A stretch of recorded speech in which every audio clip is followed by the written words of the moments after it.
வணக்கம். 2024 செப்டம்பர் 16 திங்கட்கிழமை அதிகாலை நிலவர ஒரு நிமிட ஆய்வறிக்கை. அதிகாரப்பூர்வ வானிலை அறிக்கைக்கு இந்திய வானிலை ஆராய்ச்சித்துறை அறிக்கையை பார்க்கவும்.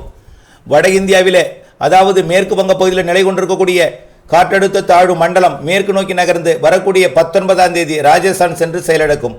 அதுவரை இடைப்பட்ட மத்திய பிரதேசம், உத்தரப்பிரதேசம் மற்றும் பீகார், ஜார்க்கண்ட், சத்தீஸ்கர் மாநிலங்களுக்கும் டெல்லியின் தெற்கு பகுதிக்கும் மிக கனமழை பொழிவை கொடுக்கும்.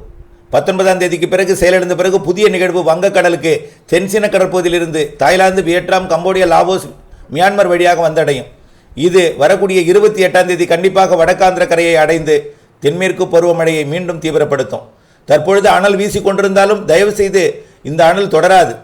10 நாள் மட்டும் பொறுத்து கொள்ள வேண்டும். அதற்கு பிறகு மாலை இரவு இடிமழை பிடிப்பும் தென்மேற்கு பருவமழையும் இருக்கிறது. அக்டோபர் 5க்குள் 2 நிகழ்வுகள் இருக்கிறது.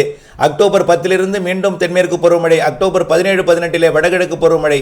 ஆக நல்ல மழை இருக்கிறது. நம்பிக்கையுடன் இருங்கள். விரிவான அறிக்கை பார்த்து பயன்பெறுங்கள்.